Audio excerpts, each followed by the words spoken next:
연골판이 파열됐다고 하면 환자분들이 굉장히 놀라세요. 저 수술해야 하나요? 그럼 봉합해야 하나요? 이렇게 놀라시는데 사실 수술은 안녕하세요. 연세바람병원 정형외과 원장 박상원입니다. 연골판을 의사들마다 조금씩 다르게 이야기하는 경우가 있습니다. 이게 반달 모양으로 되어 있어서 반달연골, 반달연골판, 반월상 연골판 등 모두 같은 뜻입니다. 그리고 연골판은 무릎의 안쪽과 바깥쪽을 이루고 있습니다. 그래서 내측 반달 연골판, 외측 반달 연골판이라고 합니다. 자, 저는 이제 이 구조물을 연골판이라고 통일해서 이야기를 하겠습니다. 연골판이 하는 역할은 우리 몸에서 무릎이 받는 체중을 분산시켜주는 역할을 합니다. 쉽게 생각하면 쿠션의 역할을 하는 건데 우리 몸이 신기하게도 그냥 걸을 때는 무릎에서 전체 체중의 70에서 80% 정도만 받는데 계단을 내려가거나 뛰거나 하는 경우 체중의 300% 이상을 받기도 합니다. 따라서 연골판은 무릎이 받는 힘을 줄여주는 역할을 한다고 생각하시면 됩니다.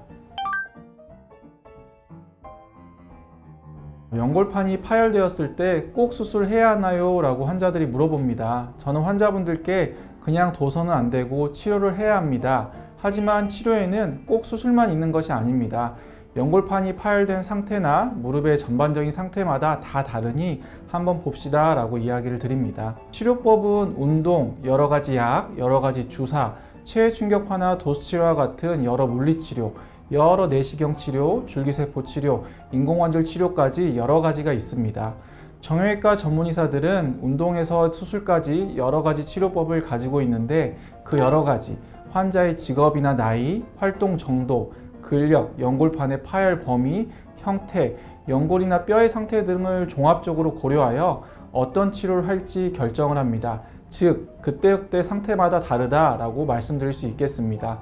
말이 다 애매하죠? 설명을 좀 드리겠습니다.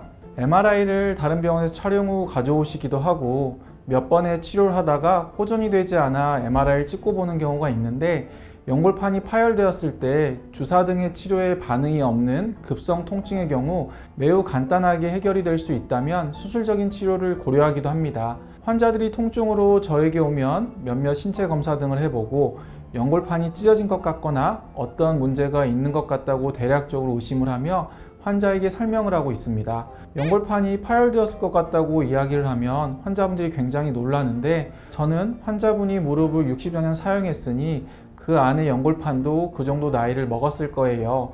그만큼 탄력도 떨어지고 기능도 줄어들고 조금씩 닳아지고 있었을 겁니다 라고 안심을 시켜드립니다. 그래서 연골판 파열이 강하게 의심이 되어도 병원을 처음 오신 분의 대부분의 경우는 일단 휴식을 취하라고 설명을 드리고 무릎을 구부리는 생활습관 등을 조심하세요.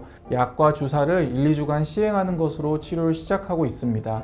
환자들에게 무릎의 붓기, 통증, 관절운동 범위들이 호전 양상을 보이면 무릎 주변 근육에 대한 운동을 열심히 하라고 합니다.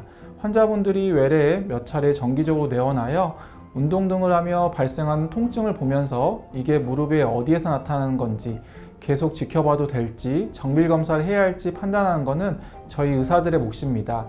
이게 찢어진 연골판의 문제인지 아니면 무릎 주변 근육의 문제인지 등을 판단하며 지켜보게 됩니다. 하지만 이런 과정들을 지나 주사나 약을 해도 전혀 호전되지 않고 또 계속 무릎에 물이 찬다든지 걸린 증상이 심하여 구부려지지가 않거나 통증이 해결되지 않는다면 저는 그때 MRI를 권해봅니다.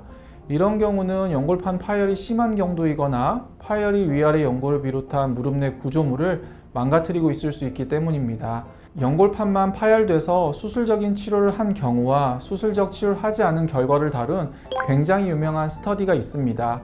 그 이후로도 나온 여러 스터디들을 보면 초기의 수능도는 연골판 수술한 경우가 매우 좋고 6개월 이상 장기적으로 추적한 결과들을 보면 퇴행성 변화를 보이는 경우 비슷한 양상을 보이는 게 사실입니다. 하지만 이를 단정지어 연골판을 수술할 필요가 없다라고 얘기하는 건 잘못된 것입니다.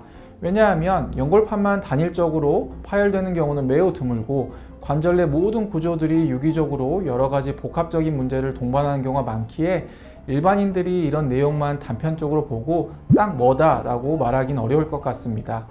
그래서 결론적으로 꼭 수술해야 하나 라는 질문에 저는 환자분들을 이제껏 쭉 지켜보신 담당 주치의 선생님과 상의하세요 라고 말씀드립니다. 파열된 부위나 모양만 단편적으로 보고 수술을 결정하는 것은 너무 일차원적인 생각이 아닐까 생각합니다. 파열이 칼로 베이는 것처럼 일정한 모양으로 되는 것도 아니며 무릎은 움직이는 동적인 관절이기에 그리 단순하지도 않고 모든 상황이 환자들마다 너무 다르기 때문입니다. 환자들이 간혹 너무 자세하게 제가 무슨 파열인가요? 수평형 파열인가요? 피판형 파열인가요? 이렇게 물어보는 경우도 있는데 환자들에게 이상한 부분에 꽂혀서 잘못된 판단을 할 수 있기 때문에 저는 이번 유튜브도 그렇고 파열 명칭에 대한 이야기는 잘 하지 않습니다. 환자들이 물어보는 것 중에 이런 것도 있어요. 제가 파열된 부분이 후각부인가요? 이런 또 그런 질문이 있더라고요. 네, 연골판 후각부 이 부분이 파열된 경우에 수술적인 치료가 꼭 필요하다고 이야기를 많이 합니다. 저도 일정 부분은 동의를 합니다. 연골판의 후각부는 연골판의 뿌리라고도 하고 어느 의사들은 환자에게 인대가 끊어졌다고 표현하는 경우도 있더라고요. 저도 연골판이 파열된 환자들에게 수술을 하는 경우 많은 경우가 연골판 후각부의 파열입니다. 하지만 연골판 후각부가 파열됐다고 또 무조건 수술하는 건 아닙니다. 대체적인 경우를 이야기하는 것이고요. 저는 나이나 활동 정도를 고려하여 스테로이드 같은 주사를 일회성으로 사용해 보기도 하고 또 수술적 치료에 대해 환자와 충분히 많은 이야기를 나눕니다. 또한 수술을 하게 되면 봉합을 하기도 하고 다듬기도 하고 동반된 연골에 문제가 있다면 같이 해결하기도 하고 이처럼 수술 방법 역시 아주 여러 가지가 있습니다. 자, 어떻게 오늘 영상이 여러분께 도움이 되었나요? 너무 장황하게 설명만 드리고 딱 꼬집어서 해답을 드리지 못한 것 같은데 우리 몸은 사람들 개개인이 모두 다르기 때문에 정형화된 치료 방법을 제시하기가 매우 어렵습니다. 여러 가지 상황에서 주치의 판단과 술기가 잘 결합되고 환자분들의 회복을 위한 노력과 재발 방지를 위한 노력이 결부될 때 건강한 무릎 생활을 할 수 있을 것입니다. 이처럼 무릎 맞춤 치료에 대한 내용을 좀 더 관심 있게 받아보고 싶다면 꼭 구독을 눌러주시고 제 영상이 도움이 돼서 많은 분들께 추천해주고 싶다면 꼭 좋아요를 눌러주세요. 다음에도 도움이 되는 영상으로 찾아뵙겠습니다. 감사합니다. 이렇게 오늘 영상이 환자분들께 도움이 되었는지요? 너무 지금 너무 어색했어요. 지금 제가 이렇게 써놔서 무슨 말